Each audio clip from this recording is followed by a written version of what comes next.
तो ये कहानी है एक ऐसे सैलरी मैन की जिसे डीमन लॉर्ड खुद समन करता है अपनी डीमन आर्मी का एक जनरल बनाने के लिए। लेकिन बात यह है कि ये सैलरी मैन के पास कोई ताकत नहीं है, ना ही ये कोई सुपर ह्यूमन है।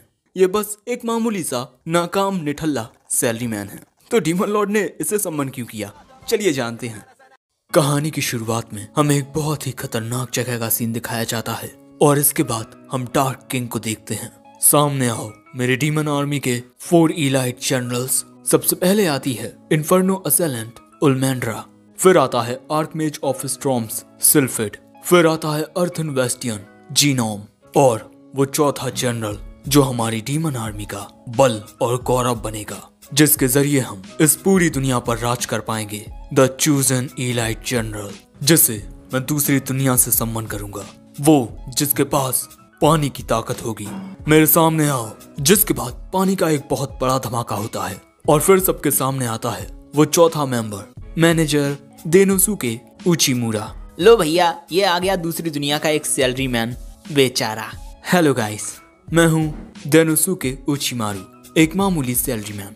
मैं अलग अलग कंपनी में जाकर अपने प्रोडक्ट्स की एडवर्टाइजमेंट करता हूँ, लेकिन इतनी मेहनत करने के बावजूद भी प्रमोशंस मुझे नहीं, मेरे कलीग्स को मिलता।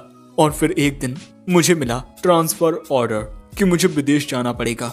और ऐसा इस वजह से हुआ है क्योंकि कंपनी के मैनेजर को देनोसुके बिल्कुल पसंद नहीं था। जिसके बाद देनोसुके निकल जाता है विदेश जाने के लिए, लेकिन वहां आकर वो देखता है कि इस जगह की हालत बहुत ही बुरी है। वो यहाँ के लोगों को समझाता है, साथ ही अपनी कंपनी से मदद मांगता है क्योंकि यहाँ पर लोगों की कमी है, लेकिन कोई उसकी एक बात नहीं सुनता।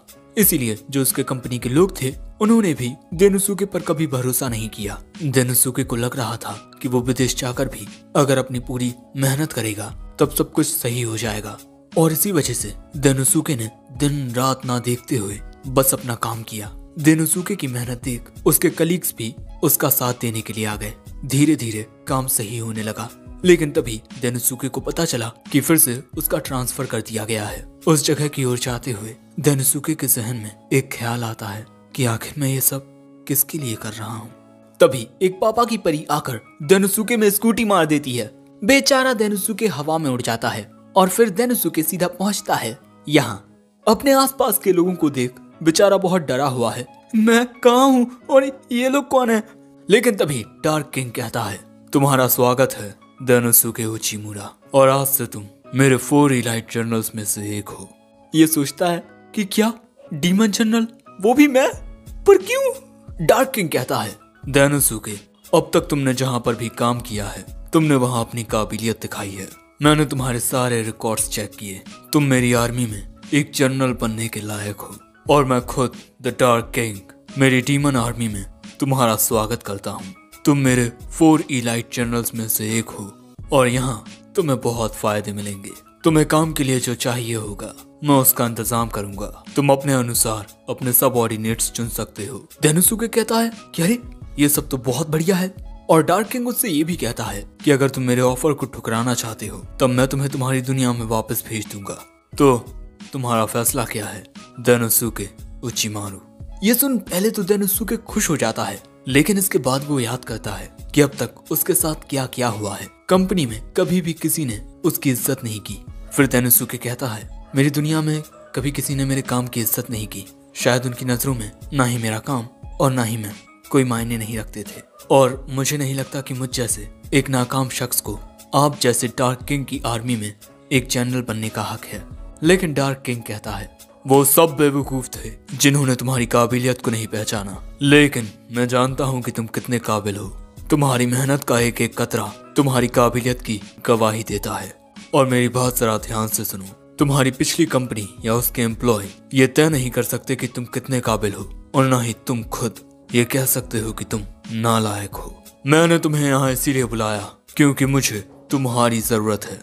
तो अब फैसला करो देनोसुके, क्या तुम बेवकूफों के लिए काम करके हमेशा पीछे रहोगे या फिर मेरी सेवा करके आसमान की ऊंचाइयों तक पहुंचोगे। अब इससे पहले कि देनोसुके कुछ कहता, उलमेंड्रा कहती है, डार्क किंग मुझे ये समझ नहीं आ रहा कि इस जैसा एक कमजोर इंसान आपके किस काम का।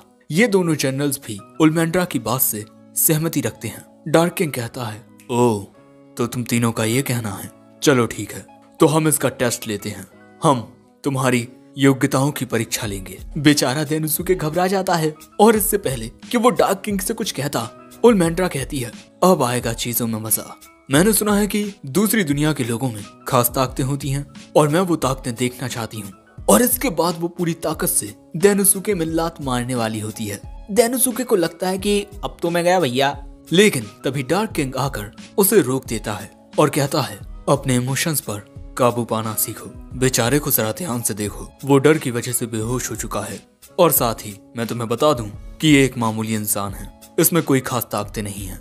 उलमेंड्रा कहती है, आप एक मामूली इंसान को अपनी डीमन आर्मी का जनरल बनाना चाहते हैं? मैं आपकी ये बात नहीं मान सकती। हमारी डीमन आर्मी में सिर्फ मॉन्स्टर्स हैं और ये बस एक मामूली इंसान। कोई भी डीमन या मॉन्स्टर मौका पाते ही इसे मार के खा जाएगा।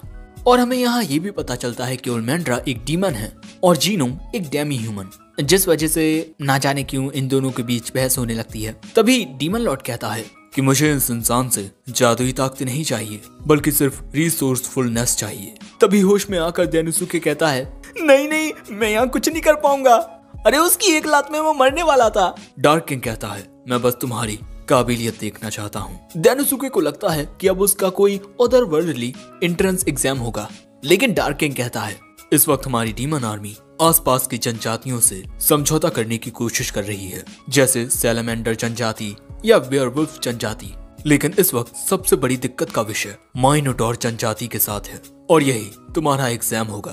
तुम्हें माइनोटॉर जनजाति के साथ एक सही समझौता करना होगा और उनका भरोसा जीतकर उन्हें हमारी डीमन आर्मी में शामिल करना होगा। बाकी जानकारी तुम उलमेंड्रा से ले सकते हो। जिसके बाद डार्क किंग यहाँ से चला जाता है। अब बेचारा डेनोसुके तो शॉक में होता है कि उसके साथ ये सब क्या हो रहा है और क्यों हो रहा है, और एक तो ये लड़की मुझ पर इतनी गुस्सा क्यों है। उलमेंड्रा कहती है, बस यहाँ मेरा वक्त बर्बाद हो रहा है, तुम अपने एग्जाम में पास नहीं होने वाले। डेनोसुके मन में कहता है, इसने सही कहा, मैं बस एक नाकाम सैलरी मैन हूँ जिसके पास कोई काबिलियत नहीं है। लेकिन तभी उसे डार्क किंग की कहीं बातें याद आती हैं और वो कहता है, नहीं, मैं हमेशा से एक ऐसा बॉस चाहता था जिसे मेरी जरूरत हो, और उस डार्क किंग का कहना है कि उसे मेरी जरूरत है। मैं उसकी उम्मीदों पर खरा उतरूंगा। तभी ये लोग उस कमरे तक पहुंच जाते हैं जहां पर माइनोटॉर ट्राइब का चीफ रुका हुआ है, और ये कुछ ज्यादा ही बड़ा होता है। और हो भी क्यों ना, माइनोटॉर बहुत बड़े और खतरनाक होते हैं और उलमेंड्रा को पूरा यकीन होता है कि डेनोसुके उस माइनोटॉर चीफ के पैरों तले आकर कुचला जाएगा। जिसके बाद वो दरवाजा खोल देती है। अब डरा होने के बावजूद भी डेनोसुके अपनी हिम्मत जुटाता है, लेकिन जैसे ही उसके सामने माइनोटॉर चीफ आता है, उसकी फट जाती है बहुत बुरे तरीके से, और बेचारा माइनोटॉर के पैर के नीचे आकर पतंग बन जाता है। लेकिन असल में अभी ऐसा कुछ नहीं हुआ है। लेकिन माइनोटॉर चीफ को अपने सामने देखकर डेनोसुके सच में बहुत ज्यादा डरा हुआ है। लेकिन तभी उलमेंड्रा उस माइनोटॉर चीफ की ओर जाने लगती है, डेनोसुके को ये दिखाने के लिए कि नेगोशिएशंस कैसे की जाती हैं। ये देख डेनोसुके को लगता है कि अब मैं बच जाऊंगा, और सच में मिस उलमेंड्रा कितनी अच्छी हैं। लेकिन जब उलमेंड्रा उस चीफ से बात करती है और वो उसकी बात नहीं सुनता, तब वो वहीं गुस्सा करने लगती है। माइनोटॉर चीफ भी उलमेंड्रा की तरह गुस्सैल होता है। डेनोसुके कहता है, हो गई इनकी बातचीत, अब चलो चलते हैं। और ये दोनों ही कमरे के बाहर आ जाते हैं। उलमेंड्रा कहती है, पहले तो बातचीत सही चल रही थी, लेकिन जब कंडीशंस की बात आई तब वो ना ना ना कहने लगा, यहाँ तक कि वो हमारी डीमन आर्मी के साथ लड़ने के लिए भी तैयार है। मैंने कितनी बार आकर उसे समझाने की कोशिश की है, लेकिन हर बार वो बस नहीं नहीं कहता है। और पता नहीं वो अपने साथ ये कचरा क्यों लाया अपने कमरे में फैलाने के लिए। सारी की सारी गलती उसकी है। वैसे अब मैं सब तुम पर छोड़ती हूँ। और ये कहकर मोहतरमा वहाँ से चली जाती हैं। अब बेचारा डेनोसुके क्या करेगा। डेनोसुके कह रहा है, अब सब कुछ मुझ पर है, मैं उससे कैसे बात करूंगा। मुझ जैसा इंसान उस खतरनाक क्रिएचर से कैसे बातचीत करेगा। अब जब उसे कुछ समझ नहीं आता, वो सीधा जाता है बार में। डेनोसुके बार में आकर एक कुर्सी पर बैठकर एक टॉवल से अपना मुंह पोंछता है और इसके बाद शराब पीते हुए सोचने लगता है कि अगर क्लाइंट बातचीत करने से इनकार कर दे तब क्या करना चाहिए। शायद एक ऐसा ही केस मैं पहले भी देख चुका हूँ। क्लाइंट उस वक्त मेरी बात सुनने से भी इनकार कर रहा था, लेकिन उसकी आंखों में देखकर मैंने उसे समझने की कोशिश की। जिसके बाद डेनोसुके चैन से शराब पीता है और इसके बाद वहाँ से चला जाता है। वो फिर से उसी जगह पर आता है फुल कॉन्फिडेंस के साथ। दूसरी ओर उलमेंड्रा डार्क किंग को आकर बताती है कि हमेशा की तरह चीफ माइनोटॉर ने इनकार कर दिया और मुझे नहीं लगता कि वो इंसान कुछ कर पाएगा। डार्क किंग कहता है चलो देखते हैं। लेकिन इसके बाद जब उल्मेंड्रा उसी जगह पर वापस आती है तब वो देखती है कि डेनोसुके वहाँ सामने रखी हुई घास को थैलियों में भर रहा है। वो कहती है तुम यहाँ से भागे नहीं, तुमने देखा ना वो हमारी एक भी बात सुनने के लिए तैयार नहीं है। लेकिन डेनोसुके कहता है मिस उल्मेंड्रा आप बहुत जल्दी हार मान रही हैं। बातचीत के दौरान ये मायने नहीं रखता कि आप जिससे बात कर रहे हैं वो साइज में आपसे कितना बड़ा है। समझौता सही से ना होने की वजह हमेशा गलतफहमी होती है और उस गलतफहमी को मैं सिर्फ आई कांटेक्ट बनाकर ही दूर कर सकता हूँ। इसलिए बस आप मुझे देखिए। और यहाँ उल्मेंड्रा डेनोसुके को बस देखती रह जाती है कि ये पहले से बिल्कुल बदला हुआ लग रहा है। जिसके बाद डेनोसुके दरवाजा खोल के कमरे में चला जाता है और फिर जब अगले दिन सुबह होती है तब उल्मेंड्रा अंदर आकर कमरे को देखती है। वहाँ पर ना ही माइनोटॉर चीफ होते हैं ना ही डेनोसुके। उल्मेंड्रा को लगता है कि शायद समझौता ना होने की वजह से इनके बीच झगड़ा हो गया होगा। लेकिन तभी पीछे से डेनोसुके आता है। उल्मेंड्रा चिल्लाते हुए कहती है तुमने हमारे डीमन कैसल में क्या ये चारों ओर कचरा फैला कर रखा है? और माइनोटॉर चीफ कहाँ गए? कहीं वो चले तो नहीं गए? डेनोसुके बताता है कि इस वक्त माइनोटॉर चीफ डार्क किंग के साथ अपना एक पैक्ट एग्रीमेंट बना रहे हैं। यानी कि दोस्तों डेनोसुके ने माइनोटॉर चीफ को डीमन आर्मी के साथ जुड़ने के लिए मना लिया है। ये बात सुन उल्मेंड्रा बहुत हैरान होकर पूछती है कि क्या सिर्फ एक रात में? मेरी बात तो उसने कभी नहीं सुनी, तुमने ऐसा कैसे कर लिया? यहाँ पर डेनोसुके एक कहावत कहता है जो उल्मेंड्रा को समझ नहीं आती। और इसके बाद ये लोग उसी कमरे में आते हैं जहाँ पर डार्क किंग और माइनोटॉर चीफ के बीच पैक्ट बनाया जा रहा है।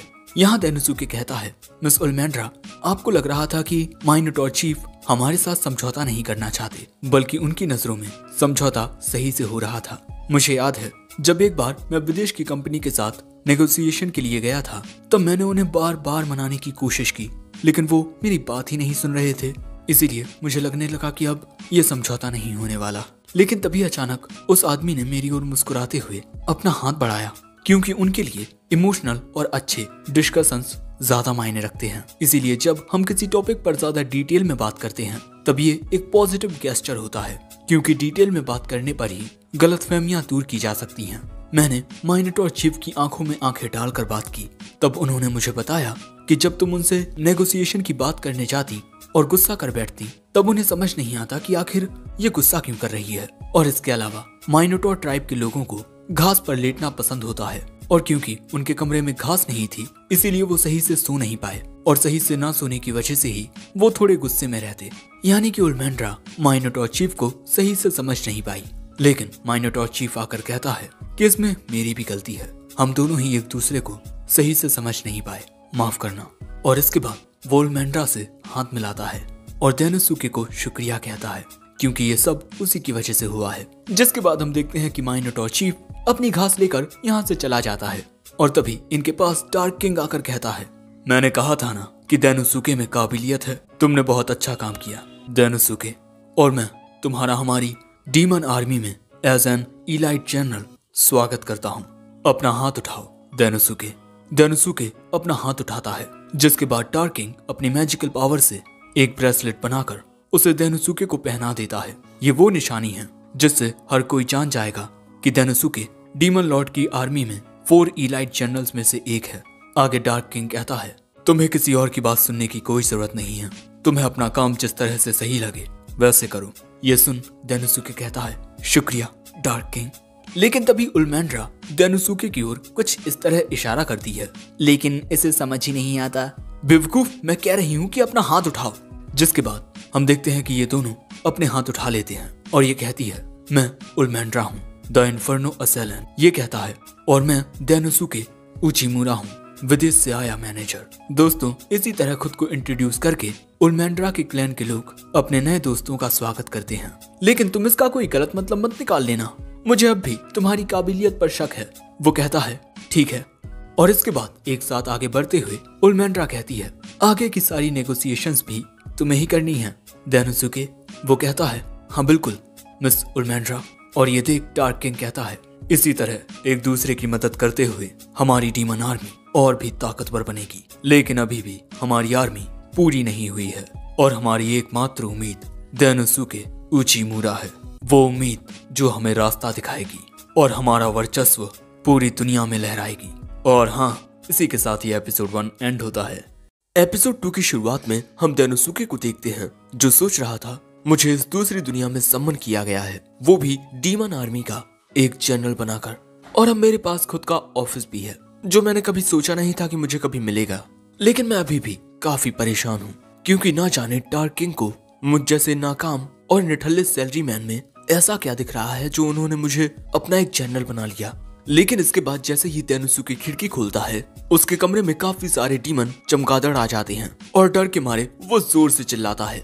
अब इसके बाद डेनोसुके डिसाइड करता है कि उसे दूसरे जनरल्स के साथ अपने तालमेल अच्छे से बनाने होंगे, इसीलिए सबसे पहले वो सिल्फिड के पास आता है। लेकिन तभी एक लड़की दरवाजा खोलकर पूछती है कि तुम कौन हो।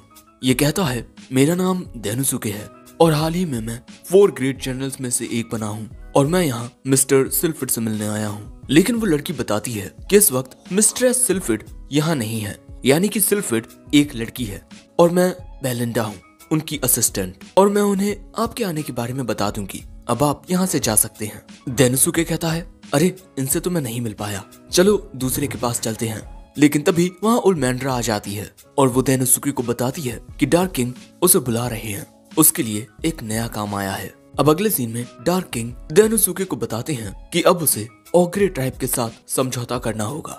हमारी डीमन आर्मी एक इमर्जिंग फोर्स है, इसीलिए हमें चारों ओर के आसपास के इलाकों से मदद चाहिए होगी ताकि हम और भी ज्यादा ताकतवर बन पाएं। और इस वक्त डेमी ह्यूमंस में ओग्रे ट्राइब काफी ज्यादा प्रभावशाली है और उनकी मिलिट्री फोर्स हमारे जितनी ही ताकतवर है, लेकिन वो हमारे साथ जुड़कर काम नहीं करना चाहते और उन्हें अपना दुश्मन बनाकर हमें काफी ज्यादा नुकसान हो सकता है। अब तक काफी लोग ओग्रे ट्राइब को समझाने के लिए जा चुके हैं, लेकिन हर बार वो मानने से साफ इनकार कर देते। लेकिन मैं जानता हूँ तुम ये काम कर लोगे डेनोसुके, जाओ जाकर ओग्रे ट्राइब के साथ समझौता करो। उलमैंड्रा कहती है मुझे इस बार भी तुम्हारा साथ देने के लिए चलना पड़ेगा, लेकिन मैं इस वजह से तुम्हारे साथ नहीं चलूंगी कि मुझे तुम्हारी चिंता है। लेकिन इसके बाद जाते हुए उलमैंड्रा कहती है डेनोसुके हम दोनों ही बिग 4 का हिस्सा हैं, इसीलिए हम एक और बार एक साथ काम करेंगे।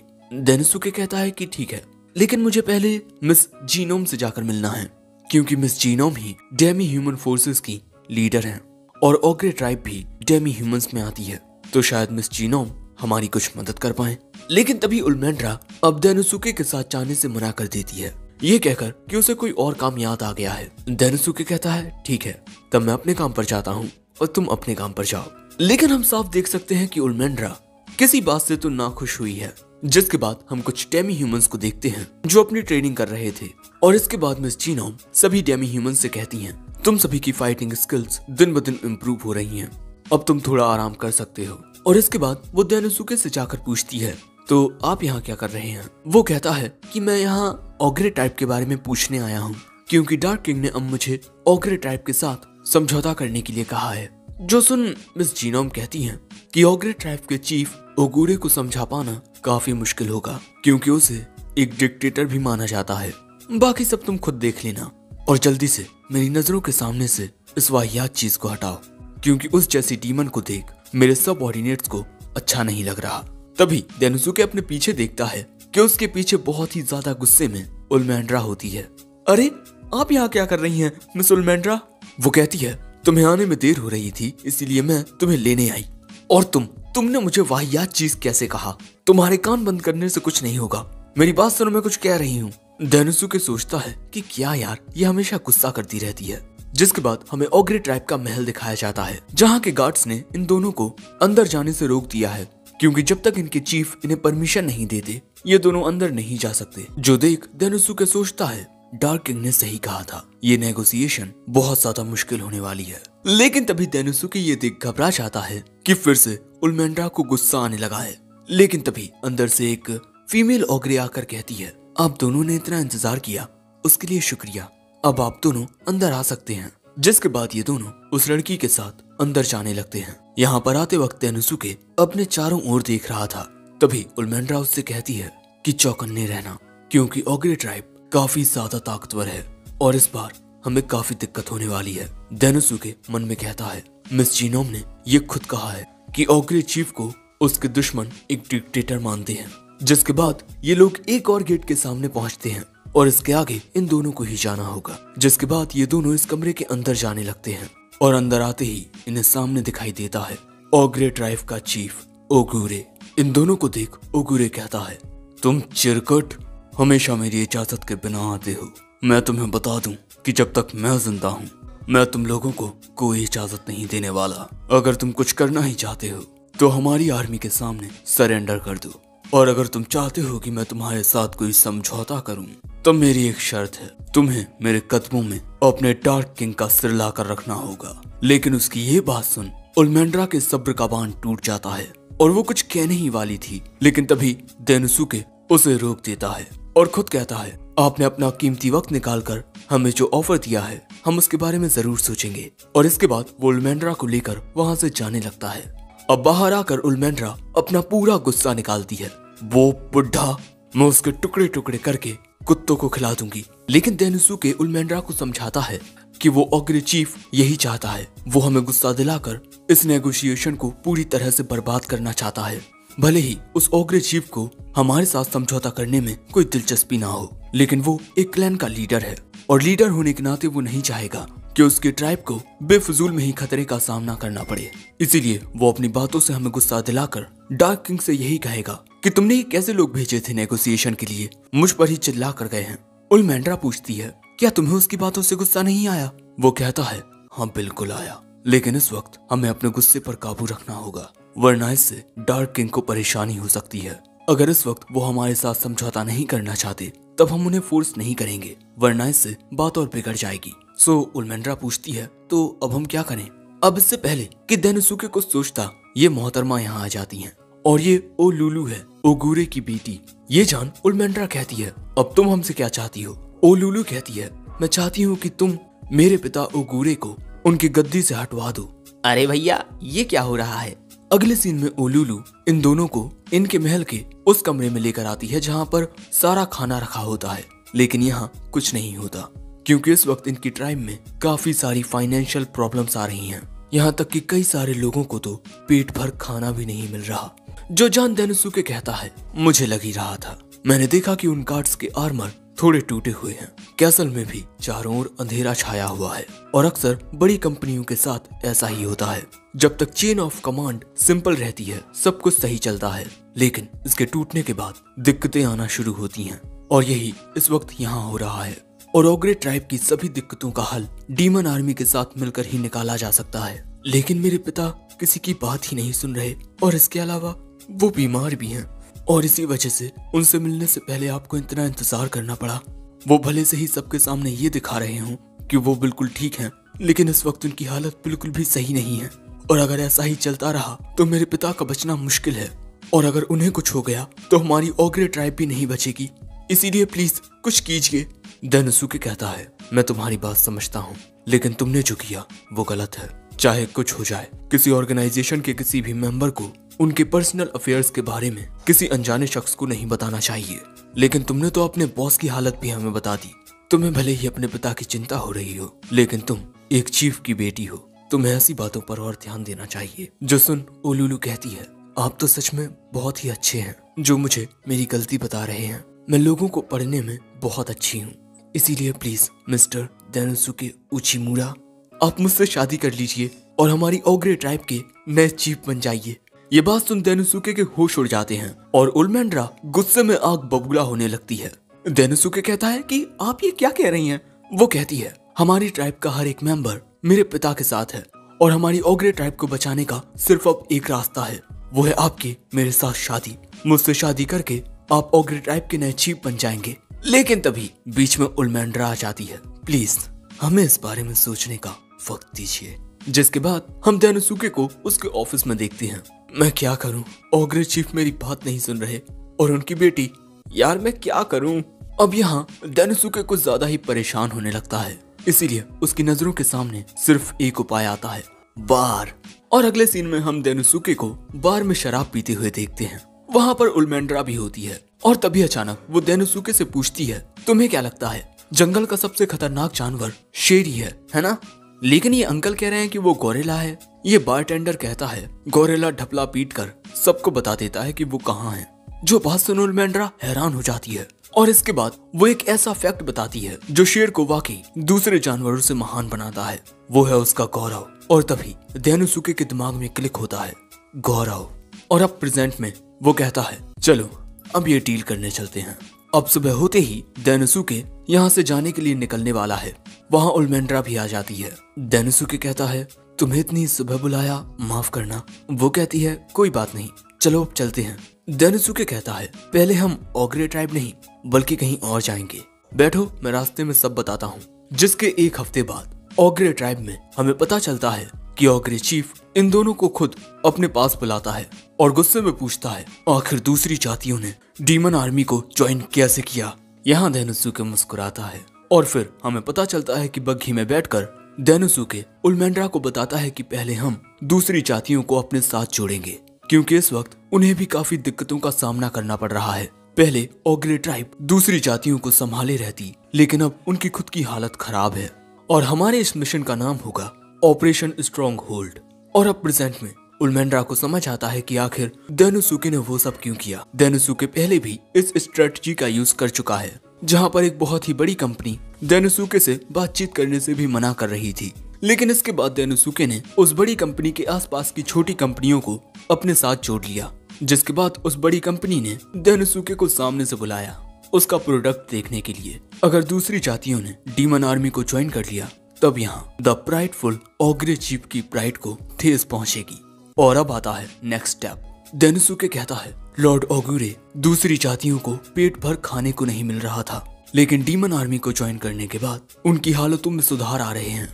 ये कहता है, लेकिन आसपास के एरिया का शासन मैं करता हूँ, तुम मेरे एरिया में अपनी मनमर्जी का काम नहीं कर सकते। देनुसुके कहता है कि डीमन आर्मी के साथ दूसरी जातियों की ज्वाइनिंग के अलावा ओग्रे ट्राइब की भी ज्वाइनिंग है। ये कहता है, नामुमकिन, मैंने तो ऐसा कोई आदेश नहीं दिया। देनुसुके कहता है कि आपने ना सही, लेकिन आपकी बेटी ने तो किया है। लेडी ओलुलू ने हमारे साथ मिलकर खुद दूसरी जातियों को समझाया है, क्योंकि ये उसका हक है। आखिर वो आपकी बेटी जो है। जिसके बाद ओलुलू अपने पिता से कहती है, पिताजी, हमारी टॉप प्रायोरिटी दूसरे डेमी ह्यूमंस की जिंदगियां बचाना है, और ऐसा हम सिर्फ डीमन आर्मी के साथ जुड़कर ही कर सकते हैं। ओगुरे कहता है, लेकिन मैं किसी के सामने नहीं झुकता। ओलुलू रोते हुए कहती है, पिताजी, आप मेरे लिए सबसे ज्यादा ताकतवर हो। आपने बचपन से मेरा कितना ख्याल रखा है, लेकिन अब वक्त बदल चुका है। आप बूढ़े और बीमार हो गए हो, इसीलिए हमें उनके साथ जुड़ना ही होगा। तभी देनुसुके कहता है, कैसा रहेगा अगर हम एक एलियंस बना लें जिसमें इक्वल पार्टनरशिप होगी।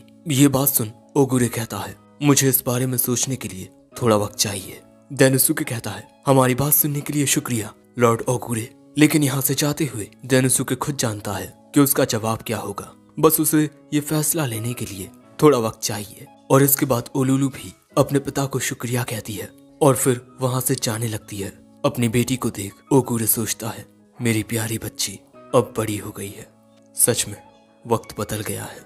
फिर कुछ दिनों बाद उल्मेंड्रा देनुसुके को आकर बताती है कि ओगुरे ने हमारे ऑफर पर हामी भर दी है, लेकिन वो देखती है कि देनुसुके कुछ ज्यादा ही बिजी होता है। देनुसुके को डार्क किंग ने अपने लिए एक चेला रखने को कहा है, लेकिन इसे समझ नहीं आ रहा कि ये किसे चुने। उल्मेंड्रा आकर कहती है, तब तुम अपनी अंतरात्मा की आवाज सुनो। देनुसुके कहता है, मैं तो बस सोच रहा था कि आपको अपना साथी बना लूं। उल्मेंड्रा खुश होकर कहती है, इसका मतलब तुम मुझे अपना पार्टनर बनाना चाहते हो।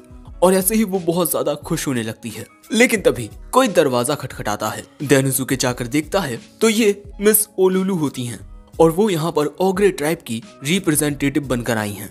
और इसके बाद वो देनुसुके का हाथ पकड़ के कहती है, शुक्रिया, ये सब आपकी वजह से हुआ है और आप ही की वजह से हमारी पूरी ओग्रे ट्राइब में सुधार आ रहे हैं। आपने हमारे लिए इतना कुछ किया, अगर बदले में मैं आपके लिए कभी भी कुछ कर सकूं तो मुझे बताइएगा। ये सुन देनुसुके कहता है, अगर तुम्हें बुरा ना लगे तो क्या तुम मेरे साथ काम करना चाहोगी। वो कहती है, क्या सच में मैं ऐसा कर सकती हूँ। वो कहता है, हाँ बिल्कुल। जिसके बाद ये दोनों हाथ मिलाते हैं और फिर देनुसुके उल्मेंड्रा से कहता है, आपके साथ काम करके भी मुझे बहुत खुशी होती है मिस उल्मेंड्रा। लेकिन देनुसुके से गुस्सा होकर उल्मेंड्रा कहती है, मैं तुम्हारी साथी नहीं राइवल हूँ। बेचारा देनुसुके। लेकिन हाँ, देनुसुके ने अपनी काबिलियत के साथ डीमन आर्मी की ताकत बढ़ाना शुरू कर दिया है। देखने में और भी मजा आएगा कि आगे देनुसुके और क्या क्या करता है। एपिसोड 3 की शुरुआत में हम डेनोसुके को देखते हैं जो सुबह होते ही अपना कुछ काम करने लगता है। तभी वहाँ ओलुलु आती है और ये यहाँ अपना काम पूरा करके आई है। डेनोसुके ने ओलुलु से कहा था कि वो बियर ट्राइब के साथ जाकर नेगोशिएशन करे। तभी डेनोसुके कहता है कि मैं ऐसी काफी सारी मीटिंग्स अटेंड कर चुका हूँ जिनमें मुझे हर एक चीज बार बार शुरुआत से करनी पड़ती थी। तभी ओलुलु डेनोसुके को बताती है कि ओग्रे ट्राइब के साथ सक्सेसफुल एलियंस बनाने के लिए डेनोसुके को अवार्ड मिलने वाला है, लेकिन इस वक्त मुझे ये नहीं पता कि वो अवार्ड क्या है। इसीलिए डेनोसुके इस बारे में सोचने लगता है क्योंकि अपने पुराने कामों में उसे कभी बोनस तक नहीं मिला और यहाँ उसे एक अवार्ड मिलने वाला है। तभी वहाँ उल्मेंड्रा डेनोसुके के लिए खाना लेकर आती है। उल्मेंड्रा को देख डेनोसुके खुश हो जाता है, जिसके बाद हम देखते हैं कि डेनोसुके खाना खाता है। वहीं बैठकर उल्मेंड्रा भी खाना खाती है और वो पल भर में ही खाना खा लेती है। लेकिन डेनोसुके को इस दुनिया का खाना कुछ पसंद नहीं आ रहा था। लेकिन दोस्तों, ये वाटरी गिम जो कि इस दुनिया की एक फजल का नाम है, वो डीमन लॉर्ड की आर्मी का मेन भोजन है। इसीलिए डेनोसुके इसकी शिकायत तो नहीं कर सकता, लेकिन वो कहता है कि काश वो मीट खा पाता। उसकी ये बात सुनते ही उल्मेंड्रा कहती है चलो ठीक है, शिकार के लिए चलते हैं। जो बात सुन बेचारा डेनोसुके हैरान हो जाता है। जिसके बाद हम इन दोनों को जंगल में देखते हैं और इस एरिया में उल्मेंड्रा इसीलिए आई है क्योंकि यहाँ कुछ ऐसे मैजिकल बीस्ट हैं जो इनकी आर्मी को काफी डैमेज देते हैं। इस एरिया में रहने वाले 5 ऑर्क मैजिकल बीस्ट के द्वारा मारे जा चुके हैं, लेकिन हम इस बारे में कुछ नहीं कर सकते क्योंकि कुदरत का यही नियम है, कमजोर मारा जाएगा। पर क्योंकि वो मैजिकल बीस्ट बहुत ज्यादा ताकतवर हैं, इसीलिए हम ऑर्क्स की मदद करने के लिए आए हैं। दोस्तों, यहाँ डेनोसुके भी समझ चुका है कि इस दुनिया में खाने की बहुत दिक्कत है, इसीलिए हर बार खाने में पानी मिलाया जाता है। लेकिन तभी अचानक वहाँ पर उल्मेंड्रा को कुछ मशरूम्स मिल जाते हैं और ये मशरूम्स इस एरिया में भोजन का मुख्य सोर्स हैं और हर बार मशरूम तोड़ते वक्त ही इस एरिया में ऑर्क्स पर हमले होते हैं। और तभी अचानक इनके पीछे एक बहुत ही बड़ा जंगली सुअर आ जाता है। तुम लोग देख सकते हो कि ये काफी बड़ा है। उसे देख डेनोसुके के तोते उड़ चुके थे, इसीलिए वो पेड़ के पीछे जाकर छुप जाता है। लेकिन तभी उल्मेंड्रा इसकी ओर उछलकर इसमें इस तरह किक मारती है कि ये जंगली सुअर जमीन में धंस जाता है। लेकिन अभी भी वो सुअर हारा नहीं है। वो अपने मुंह पर लगे सींगों से जमीन को इस तरह कुरेदता है कि बड़े बड़े पत्थर उल्मेंड्रा की ओर आने लगते हैं। लेकिन उल्मेंड्रा उन सभी पत्थरों से बहुत आसानी से बच जाती है। लेकिन इसके बाद वो जंगली सुअर खुद उल्मेंड्रा पर हमला करने जाता है, लेकिन तभी उल्मेंड्रा उसमें एक मुक्का मार देती है और इसी तरह वो लगातार उस जंगली सुअर पर हमले करने लगती है। लेकिन इतना कुछ करने के बाद भी वो जंगली सुअर हारता नहीं। ये देख डेनोसुके सोचता है जानवरों के मुकाबले इंसानों में बहुत कम ताकत होती है, इसीलिए इंसान ऐसे बीस्ट या जानवरों को मारने के लिए हथियारों का इस्तेमाल करते हैं। लेकिन उल्मेंड्रा इस जंगली सुअर से बिना किसी वेपन के लड़ रही है और यही बात डेनोसुके को समझ नहीं आती कि आखिर इसके पास कोई हथियार क्यों नहीं है। लेकिन अगले ही पल में उल्मेंड्रा अपने हाथ को इस तरह बढ़ाकर कहती है तुम्हें मारने के लिए अब मुझे यही करना होगा। और अचानक ही हम देखते हैं कि उल्मेंड्रा की बॉडी से काफी रोशनी निकलने लगती है और फिर हम देखते हैं कि उल्मेंड्रा के इस हाथ पर एक नया आर्मर आ जाता है और फिर उल्मेंड्रा कहती है अब आओ मेरी ओर अपनी पूरी ताकत से। ये बात सुन वो जंगली सुअर बौखलाकर उल्मेंड्रा की ओर आगे बढ़ता है और उल्मेंड्रा से सीधा जाकर टकराता है। लेकिन यहाँ उल्मेंड्रा ने उस जंगली सुअर का सींग पकड़ लिया था और इसके बाद वो एक ही हाथ से उस जंगली सुअर को उठाकर अपने दोनों हाथों से उसकी गर्दन को इसी तरह आसमान में मरोड़ देती है, जिससे वो जंगली सुअर वहीं पर मारा जाता है। और ये देख डेनोसुके के होश उड़ जाते हैं। उल्मेंड्रा कहती है चलो अब इसे खाते हैं, लेकिन देखकर लगता है कि डेनोसुके की भूख मर चुकी है। अब शाम के वक्त हम देखते हैं कि यहाँ मौजूद ऑर्क इस जंगली सुअर को मारने के लिए उल्मेंड्रा का शुक्रिया अदा करते हैं। सो उल्मेंड्रा कहती है कोई बात नहीं, चलो अब एक साथ इसका मांस खाते हैं। लेकिन डेनोसुके नोटिस करता है कि ये जंगली सुअर और ये ऑर्क एक जैसे दिखते हैं और ये ऑर्क इस जंगली सुअर को खाने के लिए बहुत उत्साहित थे। और यहाँ एक फीमेल ऑर्क इस जंगली सुअर का पैर उल्मेंड्रा को देती है और भैया डेनोसुके ये जानकर हैरान हो जाता है कि उल्मेंड्रा खाना बना सकती है। डेनोसुके बहुत खुश होता है कि अब उसे मीट खाने को मिलेगा।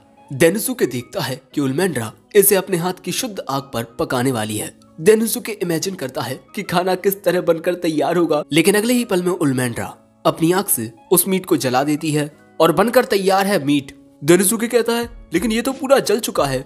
और जब वो उसे खाता है तब इस जंगली सुअर का जला हुआ मांस उसके गले में फंस जाता है और इसका टेस्ट बहुत बुरा था। आप मुझे ये काला पदार्थ आखिर कैसे खिला सकती है मिस उल्मेंड्रा? वो कहती है कि जो खाना देता है उससे ऐसे बात नहीं करते। लेकिन डेनोसुके समझ चुका था कि इस दुनिया में खाना सच में एक काफी बड़ी समस्या है। फिर एक फीमेल ऑर्क से डेनोसुके को पता चलता है कि इस दुनिया में मसाले, खासकर नमक, बहुत ही ज्यादा महंगे हैं और इतने सारे मीट में डालने के लिए इनके पास बस इतना ही नमक है। ये बात सुन डेनोसुके कहता है, मैं इस थोड़े से नमक के साथ भी खाना बना सकता हूँ। जिसके थोड़ी ही देर बाद हम देखते हैं कि खाना बनकर तैयार हो जाता है और यहाँ जंगल में मिलने वाले मशरूम से डेनोसुके ने सूप बनाया है। जिसके बाद उल्मेंड्रा इस खाने को टेस्ट करती है और ये खाना उसे बहुत ही ज्यादा अच्छा लगता है। उल्मेंड्रा के साथ वहाँ मौजूद ऑर्क को भी ये खाना बहुत अच्छा लगता है और फिर डेनोसुके बताने लगता है कि उसने ये खाना बनाया कैसे है। देखो ये सारी बातें तो मेरे दिमाग के भी ऊपर से जा रही हैं, तो मैं तुम्हें क्या बताऊं। और फिर डेनोसुके कहता है, अगर आप सभी चाहें तब मैं आपको खाना बनाने का ये तरीका सिखा सकता हूँ। तभी उल्मेंड्रा कहती है कि तुम एक इलाइट जनरल हो, तुम्हें मामूली लोगों के सामने अपनी इज्जत कम नहीं करनी चाहिए। लेकिन डेनोसुके कहता है, हम किसी राज्य के बारे में ये पता लगा सकते हैं कि वो कैसा है सिर्फ ये देखकर कि वहाँ मौजूद गरीब और अमीर लोग किस तरह का खाना खाते हैं। डेनोसुके के कहने का मतलब है कि यहाँ नॉलेज की कमी है, इसी वजह से ये लोग गरीब हैं। उल्मेंड्रा भी उसकी बात से सहमति जताते हुए कहती है, हमारे आसपास के जो नेशंस हैं वो हमसे काफी ज्यादा पावरफुल हैं, लेकिन ये सब बदलने की जिम्मेदारी हमारी है क्योंकि हम हैं इलाइट जनरल्स। डेनोसुके कहता है, तुमने बिल्कुल सही कहा। और फिर रात हो जाती है, लेकिन अब इन दोनों को यहाँ से जाना होगा, इसीलिए उल्मेंड्रा एक आग का गोला बना लेती है जिसकी रोशनी से इन्हें रास्ता दिखाई देगा।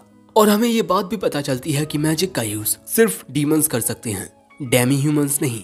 जो बात सुन डेनोसुके को समझ आता है कि आखिर क्यों मिस जीनोम की आर्मी के डेमी ह्यूमंस फाइटिंग प्रैक्टिस कर रहे थे, क्योंकि वो मैजिक का यूज नहीं कर सकते। अब यहाँ डेनोसुके उल्मेंड्रा से पूछता है कि मिस्टर सिल्फिड डीमन है या डेमी ह्यूमन। उल्मेंड्रा सही से तो नहीं जानती, लेकिन उसे लगता है कि वो एक डीमन ही होगी क्योंकि उसे आर्कमेज ऑफ स्टॉर्म्स कहा जाता है और अक्सर होने वाली मीटिंग्स में वो खुद नहीं आती। और हाँ दोस्तों, सिल्फिड एक लड़की है। जिसके बाद उल्मेंड्रा आगे बढ़ने लगती है। अब जाते हुए डेनोसुके कहता है कि तुम अपनी मैजिकल पावर से एक ऐसा आर्मर क्रिएट कर सकती हो जो तुम्हें बहुत ताकतवर बना देता है, लेकिन फिर से नॉर्मल होने में तुम्हें काफी वक्त लगता है ना। इसीलिए नॉर्मली उल्मेंड्रा इस मैजिक का यूज नहीं करती। इसीलिए मुझे लगता है कि तुम्हें अपने साथ कोई हथियार रखना चाहिए जो तुम्हारे लिए बहुत काम का साबित हो सकता है। साथ ही तुम्हें कपड़े भी ऐसे पहनने चाहिए जो तुम्हारी फुल बॉडी को प्रोटेक्ट कर सकें। लेकिन अगले ही पल में हम देखते हैं कि उल्मेंड्रा के द्वारा बना वो आग का गोला अचानक ही गायब हो जाता है और यहाँ पर वो कहती है कि डेनोसुके, शायद से तुम बिल्कुल सही कह रहे हो, लेकिन तुम्हारे ये शब्द मेरे लिए अपमानजनक थे और अब मैं तुम्हें अपने साथ नहीं ले जा सकती। तुम सुबह होते ही किसी घोड़ा गाड़ी से आ जाना। मैंने तुम पर भरोसा किया, लेकिन अब मैं अपने उस फैसले पर पछता रही हूँ। तुम बस दूसरी दुनिया से आए एक मामूली से इंसान हो। और ये सब कहने के बाद उल्मेंड्रा वहाँ से कूदकर चली जाती है। डेनोसुके को समझ नहीं आता कि ये गुस्सा कैसे हो गई और अब बेचारा रोते हुए यहाँ से भागकर जाने लगता है क्योंकि इस जंगल में काफी सारे मैजिकल बीस्ट हैं। बेचारा हमारा डेनोसुके। लेकिन भाई मुझे भी समझ नहीं आ रहा कि वो गुस्सा क्यों हो गई। अब अगले दिन डीमन किंग कहता है, उस जंगली सुअर को हराकर तुम दोनों ने बहुत अच्छा किया, लेकिन उल्मेंड्रा तो रात में ही आ गई थी, लेकिन तुम्हें आने में देर कैसे हो गई। डेनोसुके रोते हुए कहता है, डार्क किंग, मैं एक इलाइट जनरल बनने के लायक नहीं हूँ। और इसके बाद वो डार्क किंग को सब कुछ बताता है कि आखिर हुआ क्या था और इन सब का दोष वो खुद को देता है। मुझे नहीं लगता मैं इस काम के लायक हूँ डार्क किंग। लेकिन डार्क किंग कहता है, तुम उल्मेंड्रा के पास जाकर सारी कंफ्यूजन को दूर करो और उसे समझाओ और ये मेरा ऑर्डर है और मेरी बात मानो। मेरी बात मानकर तुम्हें इस दुनिया के बारे में काफी कुछ नई चीजें सीखने को मिलेंगी। अब भाई डार्क किंग के ऑर्डर को डेनोसुके मना तो नहीं कर सकता था, लेकिन भाई इसके बाद हम डेनोसुके को बहुत ही निराश देखते हैं। उसे समझ नहीं आ रहा था कि उल्मेंड्रा आखिर किस बात पर गुस्सा हो गई। फिर वो सोचता है कि इस दुनिया में दो जातियां हैं, डीमंस और डेमी ह्यूमंस। और इस दुनिया में आने से पहले मुझे लगता था कि डीमंस समझदार होते हैं और डेमी ह्यूमंस काफी गुस्सैल, लेकिन इस दुनिया में काफी कुछ अलग है। जैसे डेमी ह्यूमंस और भाई डीमंस, भाई सब ठीक है, लेकिन एनिमे में ये लड़कियों के कपड़े इतने छोटे क्यों होते हैं। यहाँ डेनोसुके भी सोचता है कि इस दुनिया में जो डीमंस होते हैं वो ज्यादा गुस्सैल होते हैं, साथ ही वो अपनी स्किन भी ज्यादा दिखाते हैं, लेकिन क्यों। तभी वो रात में कही गई उल्मेंड्रा की बात याद करता है कि मैजिक का यूज सिर्फ डीमंस कर सकते हैं और वो इसी बारे में सोचता है कि क्या सच में जो डीमंस नहीं होते वो मैजिक का यूज नहीं कर सकते। और इसीलिए अब वो पढ़ना शुरू करता है कि क्या सच में इस दुनिया में मैजिक का यूज सिर्फ डीमंस कर सकते हैं। पढ़कर उसे पता चलता है कि इस दुनिया में डीमंस का सुंदर शरीर ही उनके लिए गौरव होता है, क्योंकि उनकी बॉडीज काफी स्ट्रॉन्ग होती हैं और मैजिक का यूज करने के लिए भी आपके शरीर का मजबूत होना बहुत जरूरी है। और जैसे जैसे डीमंस और ज्यादा ताकतवर होते हैं उनकी मैजिकल पावर बढ़ती जाती है, और इसीलिए जो डीमंस होते हैं वो छोटे कपड़े पहनते हैं ताकि कम कपड़ों के जरिए वो सामने वाले शख्स को दिखा सकें कि उनकी मैजिकल पावर कितनी ज्यादा है। और कल रात जब डेनोसुके ने उलमेंड्रा से कहा कि उसे ज्यादा कपड़े पहनने चाहिए, तब इसका मतलब उसने इनडायरेक्टली ही उलमेंड्रा को कमजोर कह दिया। अरे ये मुझसे कितनी बड़ी गलती हो गई। मैंने जो कहा उस बात पर गुस्सा होना बिल्कुल जाहिर था। And demon Lord thank you, आपकी बदौलत मुझे इस दुनिया के बारे में नई बात पता चली। लेकिन अब मैं मिस उलमेंड्रा को समझाऊं कैसे। अब शाम के वक्त हम ओलुलू को देखते हैं जो कि भाई लकड़ी काट रही थी, लेकिन तभी उसे अपने सामने बहुत सारी डार्क पावर नजर आती है। वो ये देख घबरा जाती है, लेकिन सही से देखने पर पता चलता है कि ये तो मिस उलमेंड्रा हैं जो रो रही हैं। और अगले ही पल में हम देखते हैं कि मिस उलमेंड्रा ओलुलू की ओर जाकर उसके सीने से लगकर कहती हैं कि डेनोसुके मुझसे नफरत करता है, अब मैं क्या करूं। और जब ओलुलू पूछती है कि बात क्या है, तब ये कहती है कि डेनोसुके मेरी बॉडी की तारीफ नहीं करता। अब इसके बाद एक कमरे में बैठकर ओलुलू उलमेंड्रा से कहती है, मिस्टर डेनोसुके के साथ काम करते हुए मैंने ये बात जानी है कि उनके सोचने का नजरिया हमारे नजरिए से काफी अलग होता है, और इसीलिए मुझे लगता है कि मिस्टर डेनोसुके के अकॉर्डिंग अपने शरीर को ज्यादा दिखाना सही नहीं होता। वो कहती है, इसमें गलत क्या है, मैं कपड़े पहनती तो हूँ और उन जगहों पर तो मैं सही से कपड़े पहनती हूँ। लेकिन फिर उसे ओलुलू की बातों से थोड़ा समझ आता है कि जिस तरह वो काम कर रही थी वो तरीका डेनोसुके के काम करने के तरीके से बहुत अलग है, और यही जानकर अब वो अपना सिर जमीन में मारने लगती है। और फिर ओलुलू से पूछती है कि अब मैं क्या करूं। सो अब ओलुलू कहती है कि अपने काम के पहले दिन मिस्टर डेनोसुके ने मुझसे कुछ कहा कि मेरे साथ काम करते हुए तुम गलतियां करने से जरा भी मत डरना। ठीक है ओलुलू, मैंने देखा है कि तुम कुछ चीजों को लेकर बहुत ज्यादा परेशान हो जाती हो, लेकिन अब तुम्हें परेशान होने की कोई जरूरत नहीं है। मैं हूं ना तुम्हें सपोर्ट करने के लिए। हम एक साथ मिलकर सारी प्रॉब्लम्स का सॉल्यूशन ढूंढ लेंगे। अब ओलुलू कहती है, उनकी इन्हीं बातों से मुझे पूरा यकीन है कि आप उन पर यकीन कर सकती हैं। जिसके बाद हमें बार का सीन दिखाया जाता है, और अक्सर बार में कौन होता है, हमारा डेनोसुके। वो अपनी परमानेंट सीट पर बैठा हुआ शराब पीता है, और फिर डेनोसुके खाना शुरू करता है। उसे ये खाना बहुत अच्छा लगता है। बारटेंडर बताता है कि ये खाना घर का खाना है, और डेनोसुके यहाँ पहली बार इस बारटेंडर को मुस्कुराते हुए देखता है और उसे ये प्यार से मास्टर कहता है। और तभी अचानक उसे एक बात समझ आती है, जिसके बाद हम डेनोसुके को दौड़ते हुए देखते हैं। वो दौड़ते हुए उलमेंड्रा को ढूंढ रहा था, दूसरी ओर उलमेंड्रा भी डेनोसुके को ही ढूंढ रही थी। तभी उलमेंड्रा को ढूंढते हुए डेनोसुके को उलमेंड्रा दिख जाती है, जो हमें वहां सीढ़ियों से नीचे दिखाई दे रही है। फिर हम देखते हैं कि ये दोनों ही एक दूसरे की ओर आने लगते हैं, और फिर एक दूसरे के पास आकर डेनोसुके मन में सिर्फ इतना कहता है, मुझे अपनी फीलिंग्स को सही से एक्सप्रेस करना होगा ताकि सारी गलतफहमियां दूर हो जाएं। लेकिन पहले उलमेंड्रा कहती है, मैं अजीब नहीं हूँ, मैं बस चाहती हूँ कि तुम मेरे शरीर की तारीफ करो। वो कहता है, मिस उलमेंड्रा, मुझे लगता है कि आपकी बॉडी बहुत खूबसूरत है। अब भाई ये दोनों ही एक दूसरे से कुछ बहुत ही अलग कह देते हैं। और इसके बाद डेनोसुके जो गलतफहमी हुई थी कल, उसे दूर करने लगता है कि कल उसने जो उलमेंड्रा से कहा उसका कोई गलत मतलब नहीं था। वो अपने तरीके से उलमेंड्रा के शरीर की तारीफ ही कर रहा था, और मुझे ये पता नहीं था कि आप डीमंस के लिए अपना शरीर दिखाना कितना ज्यादा मायने रखता है। प्लीज मुझे माफ कर दीजिए। लेकिन वो कहती है कि मुझे मनाने के लिए तुम डीमंस के बारे में रिसर्च कर रहे थे। सच में तुम बहुत ही प्यारे बेवकूफ हो। और फिर उलमेंड्रा भी डेनोसुके से माफी मांगती है, क्योंकि वो भी अपना नजरिया उसके ऊपर थोप रही थी। तभी डेनोसुके कहता है, हम दोनों को एक दूसरे के बारे में नई नई बातें पता चली। आपको नहीं लगता हम दोनों बहुत अच्छे पार्टनर्स बनेंगे? ये बात सुन उलमेंड्रा का चेहरा टमाटर की तरह लाल हो जाता है। डेनोसुके मन में कहता है कि अब मैं बिना किसी फिक्र के मिस उलमेंड्रा के साथ काम कर सकता हूँ। लेकिन उलमेंड्रा सोचती है कि कहीं इसने मुझे अभी अभी प्रपोज तो नहीं किया ना। अब भाई आगे क्या होगा पता नहीं। लेकिन अगले सीन में हम डार्क किंग को देखते हैं, जो वहाँ मौजूद सभी डेमी ह्यूमंस और डीमंस के सामने डेनोसुके से कहते हैं कि तुमने डीमन आर्मी और ओग्रे ट्राइब के बीच समझौता करके एक बहुत बड़ा काम किया है, इलाइट जनरल डेनोसुके उचिमुरा, और इसीलिए मैं तुम्हारी इस कामयाबी पर तुम्हें एक मैजिक स्टोन देना चाहता हूँ। लेकिन ये मैजिक स्टोन पाकर डेनोसुके कहता है, आपने मेरी तारीफ की, इसके लिए शुक्रिया माय लॉर्ड। लेकिन मैं ये सब अकेले अचीव नहीं कर सकता था। जिसके बाद तेनुसुके सीधा उल्मेंड्रा की ओर जाता है। घुटनों पर बैठकर ये मैजिक स्टोन उल्मेंड्रा के सामने कर कहता है, thank you so much miss उल्मेंड्रा, प्लीज आप इसे एक्सेप्ट कीजिए। लेकिन यहाँ वो कहती है, तुम बेवकूफ हो गया। क्योंकि दोस्तों देनुसुके को ये बात नहीं पता कि अपने ऑपोजिट जेंडर को इस दुनिया में एक मैजिक स्टोन देना शादी के लिए पूछना होता है। यहाँ उल्मेंड्रा चिल्लाकर कहती है कि तुम्हें मुझे ये मैजिक स्टोन अकेले में देना चाहिए था, मैं इतने लोगों के सामने इसे एक्सेप्ट नहीं करूंगी।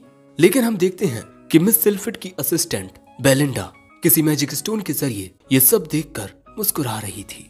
पर क्यों, ये जानेंगे अगले एपिसोड में। एपिसोड 3 यहीं एंड होता है। एपिसोड 4 की शुरुआत में हम देखते हैं कि डार्क किंग देनुसुके को अर्जेंटली बुलाता है और कहता है, देनुसुके मैंने तुम्हें बुलाया है क्योंकि। लेकिन तभी अचानक पूरी बात जाने बिना ही देनुसुके डार्क किंग से माफी मांगने लगता है। शायद मैं आपकी उम्मीदों पर सही से खड़ा नहीं उतरा है ना डार्क किंग, प्लीज आप मुझे माफ कर दीजिए। डार्क किंग कहता है, तुम अपना काम बहुत अच्छे से कर रहे हो। ये बात सुन देनुसुके खुश हो जाता है और पूछता है, मैं आपके लिए क्या कर सकता हूँ। डार्क किंग कहता है, देनुसुके तुम डीमंस और डेमी ह्यूमंस के रिलेशनशिप के बारे में क्या सोचते हो। देनुसुके कुछ देर सोचकर कहता है, मेरे हिसाब से उनके बीच बहुत सारी असमानताएं हैं। डीमंस के पास ज्यादा एडवांटेज है क्योंकि वो मैजिक का यूज कर सकते हैं। डार्क किंग कहते हैं, तुमने बिल्कुल सही कहा, इसीलिए मैं चाहता हूँ कि तुम कोई ऐसा तरीका ढूंढो जिससे हर कोई मैजिक का यूज कर सके। देनुसुके कहता है, लेकिन डार्क किंग मैं मैजिक का यूज नहीं कर सकता, ये मेरे बस की बात नहीं है। ये सुन डार्क किंग तभी एक मैजिक स्टोन को सम्मन करता है और वो इस मैजिक स्टोन को देनुसुके को देकर कहता है, तुम इसे अपने अनुसार आकार देना। और अगले ही पल में वो मैजिक स्टोन चमकने लगता है और अब देनुसुके को अपने अनुसार ही इस मैजिक स्टोन का यूज करना है। और साथ ही यहाँ पर डार्क किंग देनुसुके को एक मैजिक रिसर्चर भी असाइन कर देगा और वो मैजिक रिसर्चर है आर्कमेज ऑफ स्टॉर्म्स सिल्फिड।